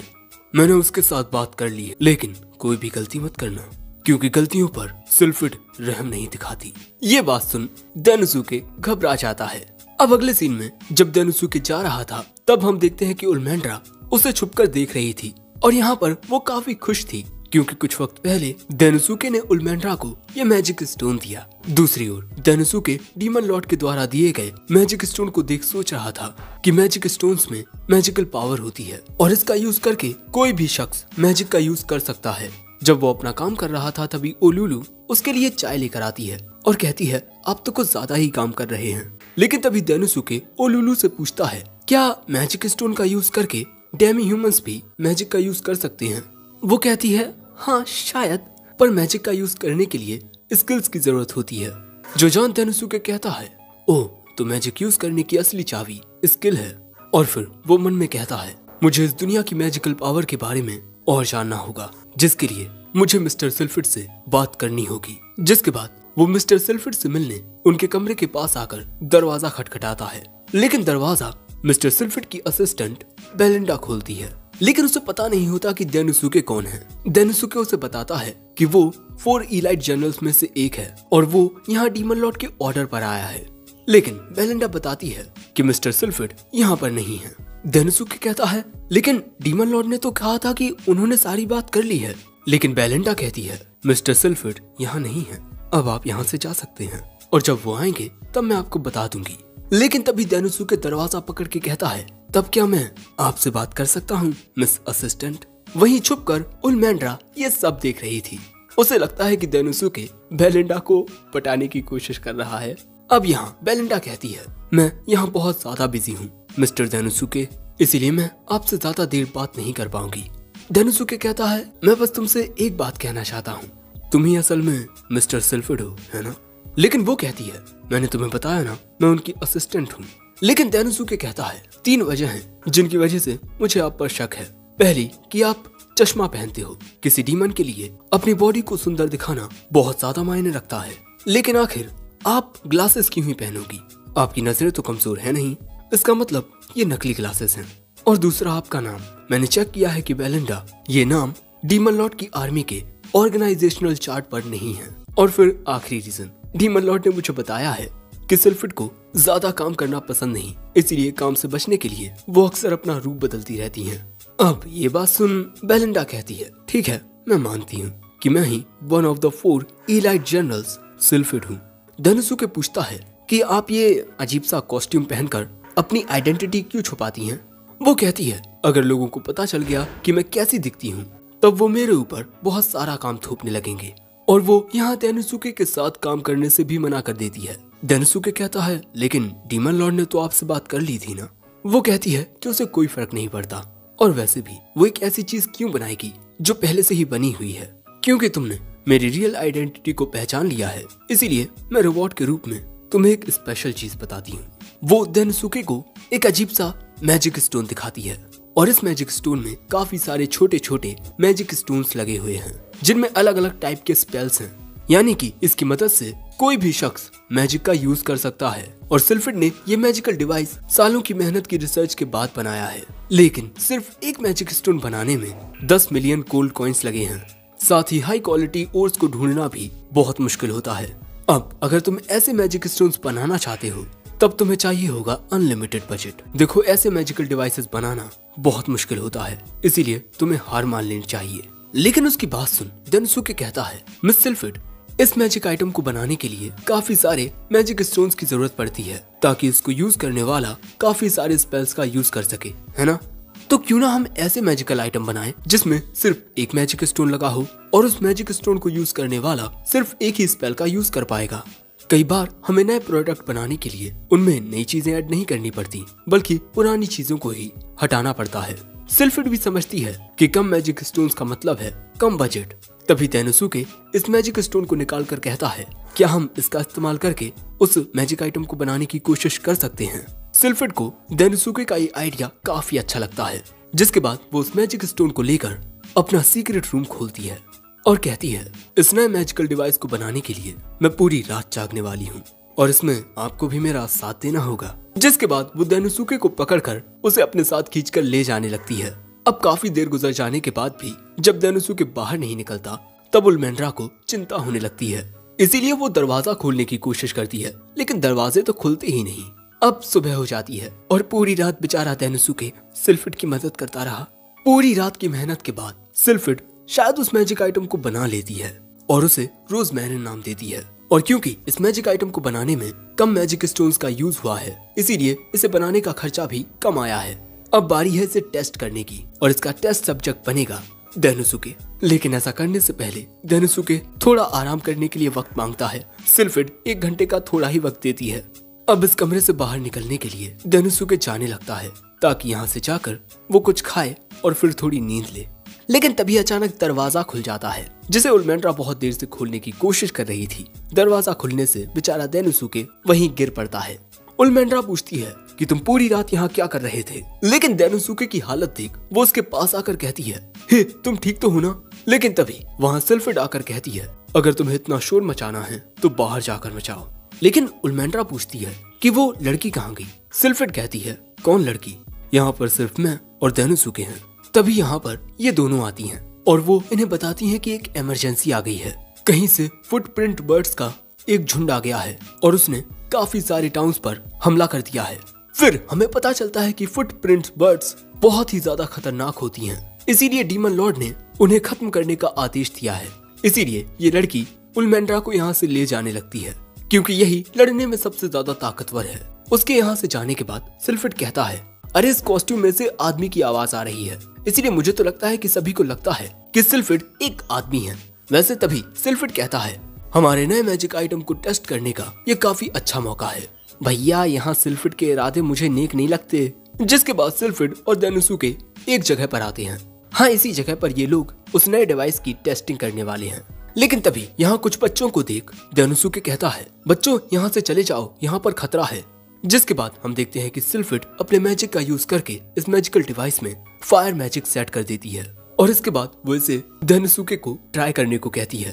और अगर इसमें डेनोसुके फेल होता है तो ज्यादा कुछ नहीं होगा, बस उसका एक हाथ उड़ जाएगा। जिसके बाद हम देखते हैं कि डेनोसुके उस मैजिकल डिवाइस को सही से पकड़ता है, वो डिवाइस एक्टिवेट हो जाता है। यहाँ पर सिल्फिड डेनोसुके से कहती है कि उसे इस मैजिक डिवाइस को अपने शरीर का ही एक अंग समझना होगा और फिर इसमें मौजूद मैजिकल पावर को एक जगह इकट्ठा करना होगा। हम देखते हैं कि डेनोसुके ऐसा करने की कोशिश करता है और इससे उसके हाथ में एक फायर बॉल क्रिएट हो जाती है यानी कि ये मैजिकल डिवाइस काम कर गया। लेकिन तभी इनकी ओर आने लगते हैं फुटप्रिंट बर्ड्स और इनकी तादाद बहुत ज्यादा होती है। सिल्फिड कहती है चलो अब वक्त आ गया है, इस मैजिकल डिवाइस का यूज करो। जिसके बाद तेनोसुके उस फायरबॉल से अटैक करता है जो एक बर्ड में जाकर लगता है और फिर वो एक साथ 3 फायरबॉल को शूट करता है जो फिक्स निशाने पर जाकर लगती हैं। अब यहाँ सब कुछ बहुत अच्छे से चल रहा था, लेकिन तभी अचानक मैजिक डिवाइस टूट जाता है और अगले ही पल में एक बर्ड तेनोसुके के सामने आ जाती है और उसे लगता है कि अब वो मरने वाला है। लेकिन तभी सिल्फिड अपने मैजिक का यूज करती है और ये सभी चिड़ियां दूर फिक जाती हैं। तेनोसुके फिर से इस मैजिकल डिवाइस का यूज करने की कोशिश करता है, लेकिन इस बार कुछ नहीं होता और वो फुटप्रिंट बर्ड्स उसी की ओर आगे बढ़ रही थी। सिल्फिड फिर से अपने मैजिक का यूज करती है इन बर्ड्स को दूर करने के लिए और पूछती है कि तुम मैजिक का यूज क्यों नहीं कर रहे। तेनोसुके ये दिखाता है कि ओवरलोड की वजह से ये मैजिकल डिवाइस टूट चुका है क्योंकि इसमें एक लो लेवल का मैजिक स्टोन था। लेकिन यहाँ इनकी ओर काफी सारी फुटप्रिंट बर्ड्स आ रही हैं। अब इनका ये एक्सपेरिमेंट फेल हो चुका है, लेकिन सिल्फिड को भी लग रहा था कि ये मैजिक डिवाइस काम कर जाएगा। अब इन्हें यहाँ से जाना पड़ता है और रात के वक्त हम देखते हैं कि तेनोसुके यहीं एक गांव में ठहरा हुआ है। तभी 2 बच्चे उसके लिए खाना लेकर आते हैं। वहाँ पर सिल्फिड भी थी और वो यहाँ पर खाना नहीं खाती। उसके पास मौजूद बच्ची ये कहकर जाने लगती है कि अगर तुम्हें भूख लगे तो मुझे बता देना। अब ये सब देख तेनोसुके कहता है मुझे लगता था कि सभी डेमी ह्यूमंस फिजिकली स्ट्रांग होते हैं, लेकिन कुछ डेमी ह्यूमंस इन बच्चों की तरह भी होते हैं। सिल्फिड अपना मुखौटा उतार कहती है हाँ ये छोटे और कमजोर होते हैं, लेकिन ये लोग हमेशा बहुत खुश रहते हैं। यानी कि दोस्तों ये बच्चे नहीं हैं, बल्कि ये ऐसे डेमी ह्यूमंस हैं जिनका साइज छोटा ही रहता है। और तभी अचानक सिल्फिड को अपना पास्ट याद आता है जब उसने डिसाइड किया था कि वो मैजिक आइटम्स बनाएगी। वो एल्फ मर्चेंट्स के एक परिवार में पैदा हुई थी, लेकिन कुछ प्राइवेट पर्सनल रीजंस की वजह से सिल्फिड ने अपना घर छोड़ दिया और जब वो बिना खाना पानी के मरने ही वाली थी तब कुछ डेमी ह्यूमंस ने उसकी मदद की। लेकिन वो खुद गरीबी में जी रहे थे और मैं उनकी मदद करना चाहती थी, इसीलिए मैंने मैजिक आइटम्स बनाना शुरू किया। लेकिन इसके बाद मैं अपने काम में इतना उलझ गई कि मैं ये तक भूल गई कि मैंने ये काम क्यों शुरू किया था। हे तेनोसुके, रिसर्चर्स का असली मकसद होता है कि वो अपनी रिसर्च से दूसरों की मदद कर सकें और हमें भी यही करना होगा क्योंकि फुटप्रिंट बर्ड्स का वो झुंड जल्द वापस लौटेगा। लेकिन सवाल अभी भी यही है कि हम उन्हें हराएंगे कैसे। अब ये बात सुन तेनोसुके फिर से खुद को बार में इमेजिन करता है। वहीं एक ऑफिस वर्कर के रूप में उल्मेंड्रा भी होती है जो काम के बाद शराब पीकर अपनी थकान उतार रही थी, जिसके बाद वो खाना खाती है और इस खाने का स्वाद उसे बहुत ही अच्छा लगता है। तेनोसुके भी सोचने लगता है कि इस खाने में कितनी सारी खूबियां हैं और इसे उन नॉर्मल सी चीजों का यूज करके बनाया गया है जिसे किचन में अक्सर लोग फेंक देते हैं। और यही सोचकर वो प्रेजेंट में उठता है और सिल्फिड से कहता है क्या आप 10 रोजमेरिन आइटम बना सकती हैं। वो कहती है कि तुम्हारे दिए गए मैजिक स्टोन की मदद से मैं उन्हें बना तो सकती हूँ, लेकिन उनमें कोई भी इम्प्रूवमेंट नहीं होगी। लेकिन तेनोसुके कहता है कि वो जैसे भी होंगे बहुत काम के होंगे, प्लीज आप उन्हें बनाइए। क्योंकि अब यहाँ पर तेनोसुके फिर से सीरियस हो चुका है। अब अगले दिन हम देखते हैं कि तेनोसुके अकेला खड़ा होता है और उसके सामने उन फुटप्रिंट बर्ड्स का झुंड आ रहा था। वैसे उसके बगल में सिल्फिड भी खड़ी हुई थी। ये बर्ड्स तेजी से इनकी ओर आ रही थी। तभी तेनोसुके रोजमेरिन्स को एक्टिवेट करता है और हम देखते हैं कि तेनोसुके ने यहाँ अलग अलग जगहों पर इन रोजमेरिन्स को बिछा दिया था और अचानक ही ये बर्ड्स रुक जाती हैं क्योंकि रोजमेरिन्स आइटम एक्टिवेट होने पर एक ऐसी आवाज निकालते हैं जो इन बर्ड्स को रास नहीं आती और यही आवाज सुन ये बर्ड्स यहाँ से भाग जाती हैं। यहाँ पर तेनोसुके और सिल्फिड का प्लान कामयाब रहा। और दोस्तों एक और बात बता दूं कि रोजमेरिन से जो वो साउंड निकलता है उसमें मैजिक स्टोन की जरा भी एनर्जी खर्च नहीं होती, यानी कि जो खतरनाक बीस्ट हैं उनको मैजिक के यूज किए बिना ही डरा कर भगाया जा सकता है। और अब इसी आइटम की खूबियां तेनोसुके डार्क किंग को बता रहा था कि जितने भी बीस्ट होते हैं वो इन रोजमेरिन से निकलने वाले साउंड को सुनकर भाग जाते हैं। ये बात सुन डार्क किंग कहता है मैं ये देखकर इम्प्रेस्ड हूँ कि तुमने इन मॉन्स्टर्स की दिक्कत को इतनी आसानी से सुलझा दिया। तुम दोनों से मैं बहुत खुश हुआ हूँ और सिल्फिड मैं चाहता हूँ कि तुम इन रोजमेरिन्स को बड़ी तादाद में बनाओ और उन्हें गांव वालों में दे दो। जिसके बाद हम अगली सुबह सिल्फिड को देखते हैं जो यहाँ अकेली खड़ी हुई थी। तभी उसके पास तेनोसुके आता है उसे शुक्रिया कहते हुए, तुम्हारी मदद के बिना मैं कुछ कर ही नहीं पाता सिल्फिड। लेकिन वो कहती है मैं भी तुम्हें शुक्रिया कहना चाहती हूँ। तुम्हारी मदद से मैं उस रिसर्च को आगे बढ़ा पाई जिस पर मैं सालों से अटकी हुई थी, और इसी के लिए शुक्रिया तेनुसुके उचिमुरा। ये तुम्हारा मुझ पर कर्ज रहा। अगर तुम्हें कभी भी कोई मदद चाहिए हो तो मुझसे जरूर कहना। अगर मेरे पास वक्त हुआ तो मैं जरूर तुम्हारी मदद करूंगी। और हाँ, ये लो। वो तेनुसुके की ओर कोई चीज फेंकती है। तेनुसुके उसे पकड़ लेता है। ये एक मैजिकल डिवाइस है जो फायर मैजिक के साथ इन्फ्यूज है, और इसे हम रोजमेरिन्स का इम्प्रूव्ड वर्जन कह सकते हैं। और ये तेनुसुके को देकर सिल्फिड यहाँ से चली जाती है। तेनुसुके देखता है कि ये डिवाइस सिल्फिड ने उसके लिए बनाया है, जिसके बाद वो अपने ऑफिस में आता है और भी ज्यादा काम करने। लेकिन तभी उल्मेंड्रा दरवाजा खोलती है, जिससे बेचारा तेनुसुके वहीं गिर पड़ता है। और यहाँ ये गुस्सा कर रही थी कि तुमने मुझे पहले क्यों नहीं बताया कि तुम सिल्फिड के साथ कोई रिसर्च कर रहे थे। तुम्हें याद है ना कि तुमने मुझे ये मैजिक स्टोन दिया है। तुम्हें दूसरी लड़कियों से दूर रहना चाहिए। लेकिन वो देखती है कि बेचारा तेनुसुके वहीं बेहोश पड़ा है। वो उसे उठाकर पूछने लगती है कि तुम्हारी ये हालत किसने की, बताओ मुझे। भाई की किस्मत यहाँ खराब है। वैसे ये एपिसोड यहीं एंड हो गया। एपिसोड 5 की शुरुआत में हमें बार का सीन दिखाया जाता है। वही तेनुसुके की इमेजिनेशन यहाँ ऑफिस वर्कर उल्मेंड्रा एक बच्चे को गेम खेलता हुआ देखती है और कहती है, तुम्हारी जिंदगी कितनी अच्छी है, तुम्हारे सारे खर्चे तुम्हारे पेरेंट्स उठाते हैं। पर क्योंकि उस छोटे बच्चे की भूमिका में जीनोम थी, इसीलिए वो ऑफिस वर्कर उल्मेंड्रा से सही से बात नहीं करती, जो देख उसे गुस्सा आ जाता है। तेनुसुके को ये देख कुछ समझ ही नहीं आता। लेकिन फिर हमें पता चलता है कि ये स्टूडेंट जीनोम असल में एक माहिर ट्रेडर है। जिसके बाद ऑफिस वर्कर उल्मेंड्रा स्टूडेंट जीनोम से कहती है, तुम बार में हो, तुम्हें अपनी ये हुडी उतार देनी चाहिए। लेकिन वो तो उसकी बात पर ध्यान ही नहीं देती। इसीलिए उल्मेंड्रा जबरदस्ती उसकी हुडी उतारने लगती है और वो उसे उतार भी देती है। और यही देख तेनुसुके सोचता है कि मुझे भी अपने काम करने का पुराना तरीका छोड़ना होगा। अब तक मैं डीमन लॉर्ड की आर्मी की उन्हीं प्रॉब्लम्स को सॉल्व कर रहा था जिनके ऑर्डर्स मुझे डार्क किंग दे रहे थे। लेकिन अब मुझे हर एक उस प्रॉब्लम को सॉल्व करना है जिस पर भी मेरी नजर पड़ेगी, और अब मैं ऐसा करने के लिए तैयार हूँ। अगले सीन में हमें बाजार का सीन दिखाया जाता है और यहीं तेनुसुके उल्मेंड्रा के साथ आया हुआ था। तेनुसुके ने अपने साथ आने के लिए उल्मेंड्रा को इनवाइट किया था और यहाँ पर उल्मेंड्रा बहुत ही प्यारे कपड़े पहनकर आई है। और यही बात तेनुसुके भी उससे कहता है, जो सुन उल्मेंड्रा ब्लश करने लगती है। और अब हमें थोड़ा पहले का सीन दिखाया जाता है। उल्मेंड्रा ओलुलु को बताती है कि तेनुसुके ने उससे उसके साथ मार्केट चलने को कहा है और उसका मतलब ये लड़कियां डेट समझती हैं। लेकिन उल्मेंड्रा को ये समझ नहीं आ रहा था कि डेट पर उसे क्या पहनकर जाना चाहिए। क्या उसे ये पहनकर जाना चाहिए? इसे पहनकर वो अपने फिगर को ज्यादा दिखा पाएगी। लेकिन ओलुलु कहती है कि मिस्टर तेनुसुके को शायद से ये आउटफिट पसंद नहीं आएगा, क्योंकि वो एक इंसान है और शायद उन्हें डीमन के ये तौर तरीके कि अपना जिस्म ज्यादा दिखाने से आपकी पावर शो होती है, वो शायद उन्हें समझ ना आए। इसीलिए मुझे लगता है कि आपको कोई प्यारी सी ड्रेस पहननी चाहिए, ना कि ये।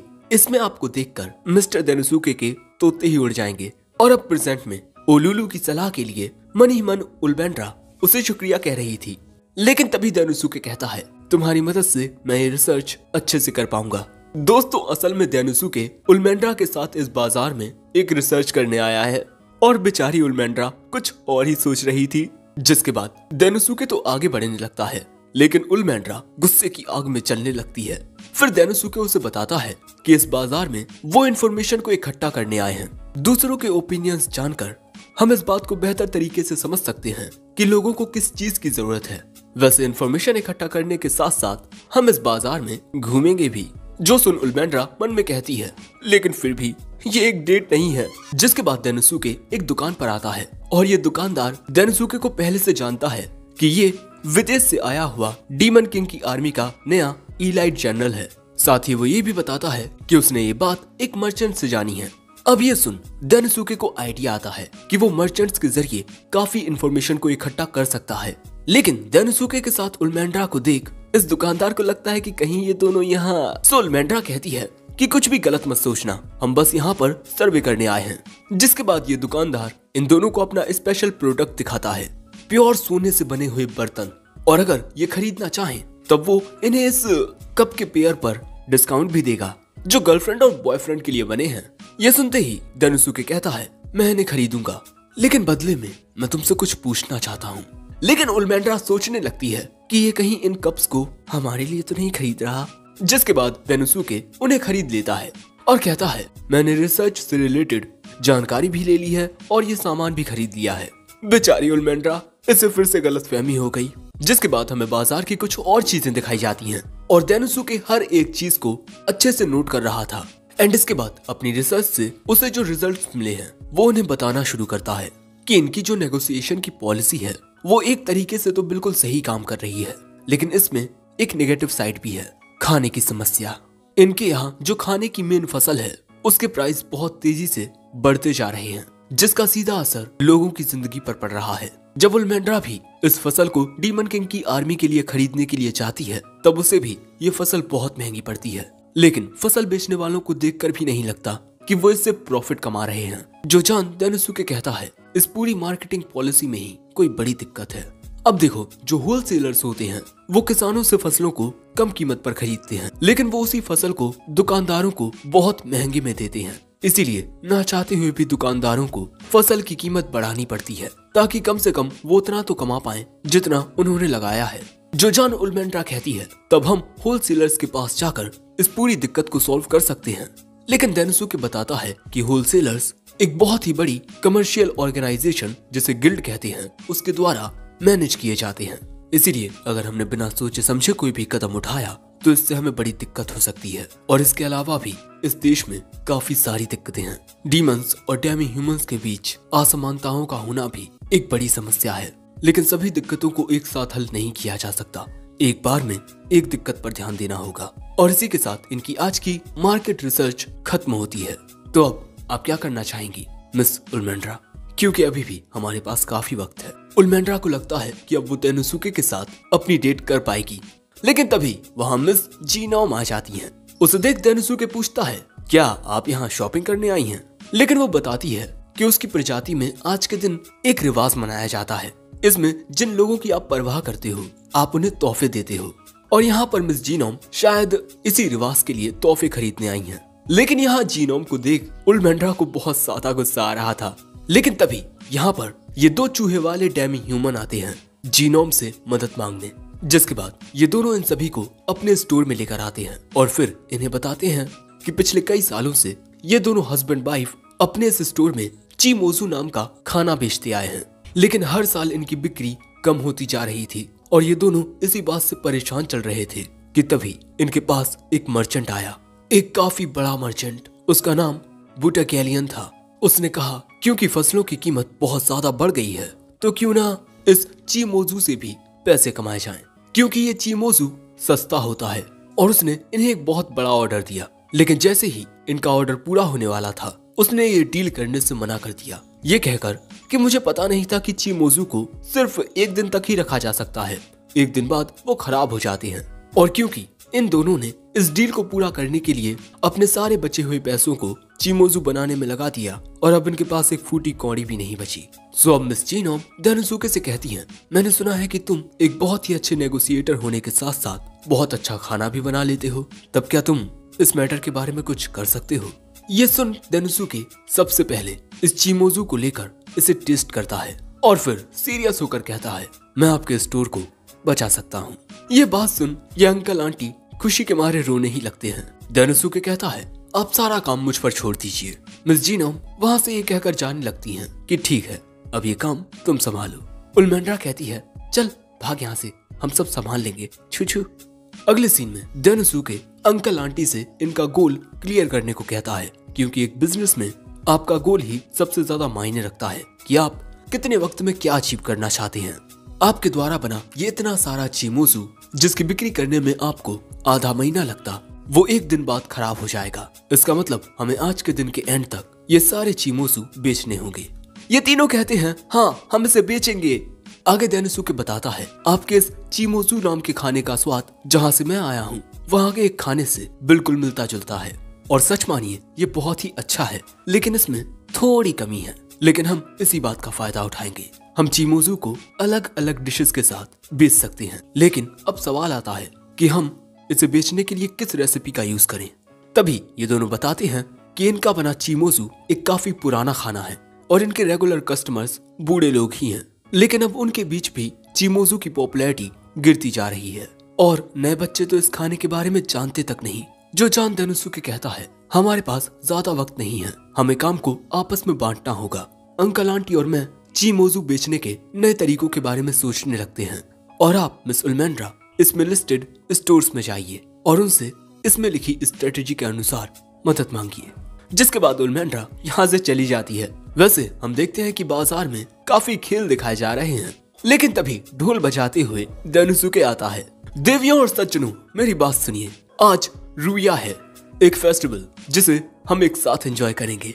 तभी हम देखते हैं कि मिस उल्मेंड्रा यहाँ पर हो रही बीटल फाइट को बहुत ही ज्यादा एंजॉय कर रही थी। ये एक्साइटमेंट देख एक बच्चा अपनी माँ से कहता है, माँ क्या हम भी ये खेल देख सकते हैं, बस थोड़ी देर। पर क्योंकि लोगों को पता नहीं होता कि आखिर ये रुया क्या है, सो देनुसुके बताता है कि इससे एक बहुत ही अनोखी कहानी जुड़ी हुई है। काफी वक्त पहले एक बहुत ही प्यारी लड़की और एक लड़का चीमोजू को बेचा करते और फिर एक दिन उन दोनों की मुलाकात एक दूसरे से हो गई और दोनों को ही एक दूसरे से पहली नजर का प्यार हो गया। लेकिन वो लड़की इतनी ज्यादा खूबसूरत थी कि एक बहुत ही ज्यादा ताकतवर आदमी का दिल उस पर फिदा हो गया। लेकिन जैसे ही उसे पता चला कि जिस लड़की पर वो फिदा है वो लड़की किसी और पर फिदा हो गई है, वो आग बबूला हो गया और उसने उन दोनों को एक दूसरे से जुदा कर दिया। लेकिन फिर भी वो दोनों एक चांदनी रात में एक दूसरे से फिर मिले और उसी रात को रुया कहते हैं और उन दोनों ने चीमोजू खाते हुए हमेशा एक दूसरे के साथ रहने की कसम खाई और उनके इस प्यार को देखकर भगवान उनसे खुश हो गए और उन्हें स्वर्ग में आमंत्रित किया। फिर वो दोनों एक दूसरे के साथ हमेशा खुशी खुशी रहने लगे। जिसके बाद से उस दिन को रुया कहकर मनाया जाने लगा। रुया का मतलब होता है चांदनी रात और आज वही चांदनी रात है और आज के दिन आप अपने चाहने वाले को, चाहे वो आपका लवर हो या फैमिली मेंबर, उनके साथ आप एक साथ चीमोजू खाएंगे तो आपकी ख्वाहिश पूरी हो जाएगी। और देनुसुके की ये बात यहाँ सभी लोगों का ध्यान आकर्षित करती है। दोस्तों, मिस जीनोम के जाने से पहले देनुसुके ने उनसे इस रुया फेस्टिवल की हर एक डिटेल जान ली थी। फेस्टिवल के टाइम पर जब आप किसी चीज की मार्केटिंग करते हैं तब उसकी बिक्री बहुत ज्यादा होती है। तभी हम इन अंकल और आंटी को देखते हैं जो यहाँ पर काफी सारे रंग बिरंगे, ये है क्या, शायद इन्हीं में चीमोजू होगा। इसमें 7 रंग हैं। लोग कहते हैं कि क्यों ना हम हर एक रंग का एक एक डिब्बा ले लें। फिर इनकी बिक्री शुरू हो जाती है। देनुसुके बताता है कि इनके पास बैठने की सुविधा भी है, आप रिलैक्स होकर खाने का मजा ले सकते हैं। जिसके बाद हम देखते हैं कि वहाँ बैठकर लोग खाना शुरू कर देते हैं और यहाँ बहुत सारे यंग कस्टमर्स थे। और यहाँ देनुसुके ने जिस मार्केटिंग स्ट्रेटजी का यूज किया है, रीपोजिशनिंग, वक्त गुजरने के साथ जिन प्रोडक्ट्स की बिक्री कम हो जाती है तब हम उस प्रोडक्ट की ओर नए कस्टमर्स को आकर्षित करके उस प्रोडक्ट की बिक्री फिर से बढ़ा सकते हैं। और मिस उल्मेंड्रा, आपको हमारी मार्केट रिसर्च तो याद ही होगी। मार्केट में काफी सारे जवान लोग थे और जवान लोगों की एक खास बात होती है कि वो नए प्रोडक्ट्स को ट्राई करना चाहते हैं। इसीलिए देनुसुके ने चीमोजू और दूसरे स्टोर्स की रेसिपी को एक साथ मिलाकर एक नई रेसिपी बनाई जो कस्टमर्स को बहुत पसंद आ रही है। और अगर ऐसा ही चलता रहा तो रातों रात ये आइटम बहुत ज्यादा पॉपुलर हो जाएगा। यानी कि ये है चीमोजू नाम के एक नए खाने का सूरज की तरह उगना। और इसी बारे में सोचते हुए देनुसुके अजीब ढंग से हंसना शुरू कर देता है, जो देख उल्मेंड्रा उसे हिलाने लगती है कि अरे तुम्हें अचानक क्या हो गया। फिर दोस्तों ऐसे ही शाम हो जाती है और शाम होते होते अंकल आंटी के सारे चीमोजू बिक गए और इसीलिए ये दोनों देनुसुके को शुक्रिया कहते हैं। लेकिन देनुसुके कहता है वो सभी आपकी मेहनत से बिके हैं और उन्हें बेचने में मिस जीनोम का भी बहुत बड़ा हाथ रहा है। उल्मेंड्रा कहती है उसने तो हमारी जरा भी मदद नहीं की, वो तो यहाँ से चली गई थी ना। लेकिन देनुसुके बताता है कि वहाँ पर आए कुछ कस्टमर्स को मिस जीनोम ने भेजा था। वो शायद से बाजार के बाहर लोगों को चीमोजू के बारे में बता रही होगी। जिसके बाद वहाँ से आकर देनुसुके उल्मेंड्रा से कहता है क्योंकि तुम भी इन डेमी ह्यूमंस की मदद कर रही थी, इसीलिए काफी सारे डेमी ह्यूमंस का नजरिया डीमंस के प्रति बदल गया है। और तभी ये अंकल आंटी इन दोनों को शुक्रिया कहने के लिए ये 7 रंग के चीमोजू लेकर आते हैं। देनुसुके इन्हें ले लेता है। जिसके बाद ये दोनों एक टेबल पर आकर बैठ जाते हैं और बैठते ही देनुसुके उल्मेंड्रा को शुक्रिया के रूप में ये एक कप दे देता है। जो देख उल्मेंड्रा सोचती है कि पहले इसने मुझे वो मैजिक स्टोन दिया और अब ये वेडिंग कप, कहीं ये मुझसे शादी तो नहीं करना चाहता। और यही सोचकर वो मन ही मन बहुत खुश होने लगती है। जिसके बाद वो देनुसुके से पूछती है कि इन चीमोजू को खाते हुए तुम भगवान से क्या मांगोगे। डेनोसुके कहता है, मैं मांगूंगा कि मेरा अगला प्रोजेक्ट सक्सेसफुल हो। बेचारी उल्मेंड्रा आखिर क्या सोच रही थी, और इसी वजह से अब तो भैया उसका गुस्सा इतना बढ़ जाता है कि वो डेनोसुके पर गुस्सा उतारने लगती है। अब अगले सीन में डेनोसुके डार्क किंग को बताता है कि उसने काफी सारी इंफॉर्मेशन को इकट्ठा किया है और अपनी रिसर्च के रिजल्ट को देख मैं आपको जल्द से जल्द एक रिपोर्ट देना चाहता हूँ। मुझे एक दुकानदार के जरिए पता चला है कि हमारे पास ही में एक दूसरा राज्य है जिसे गोल्डन कंट्री कहते हैं, और मुझे लगता है कि अगर आप फ्यूचर में ट्रेड करना चाहते हैं तो उसके लिए इस राज्य से शुरुआत करना बेस्ट रहेगा, और शायद ट्रेडिंग के जरिए हम हमारे राज्य में मौजूद खाने की कमी की समस्या को दूर कर पाएंगे। इसीलिए मैं चाहूंगा कि आप जल्द से जल्द उस राज्य के साथ नेगोशिएशन की सारी तैयारी कर दें। सो तभी डीमन लॉर्ड कहता है, ट्रेडिंग में हम सोने के बदले अपने राज्य से उन्हें ये प्रोडक्ट देंगे, रोजमेरिन। डेनोसुके कहता है, लेकिन ये एक बहुत ही वैल्यूएबल आइटम है। सो डार्क किंग कहता है, सिल्फिड जैसे टैलेंटेड रिसर्चर्स आज के दौर में बहुत ही कम हैं, इसलिए वो लोग इस आइटम को इतनी आसानी से तो रेप्लिकेट नहीं कर पाएंगे। हमारा राज्य अभी भी काफी छोटा है, लेकिन जब तक तुम चारों टैलेंटेड शख्स मेरे साथ हो, मुझे पूरा यकीन है कि हम उस ऊंचाई तक पहुंचेंगे जहां अब तक कोई नहीं पहुंच पाया। डीमन लॉर्ड के मुंह से ये बातें सुन डेनोसुके खुशी के मारे रोने ही लगता है, लेकिन तभी डार्क किंग कहता है कि डेनोसुके, इस बार की नेगोशिएशन तुम्हें बहुत संभल कर करनी होगी, क्योंकि गोल्डन कंट्री ऑफ रैम्पेज का राजा बहुत ही भयंकर है, यानी बहुत ही ज्यादा खतरनाक। तो क्या डेनोसुके ये नेगोशिएशन सही से कर पाएगा? ये जानने को मिलेगा अगले पार्ट में। वैसे अगर तुम चाहो तो हमारे चैनल की मेंबरशिप को ज्वाइन कर सकते हो। साथ ही वीडियो को लाइक कर देना, कमेंट करके बताना कि तुम्हें ये वीडियो कैसा लगा, और चैनल पर नए आए हो तो सब्सक्राइब करते जाना। डिस्क्रिप्शन में मेरे सेकंड चैनल का लिंक है, उसे भी सब्सक्राइब कर लो। साथ ही मुझे इंस्टा पर फॉलो कर लो।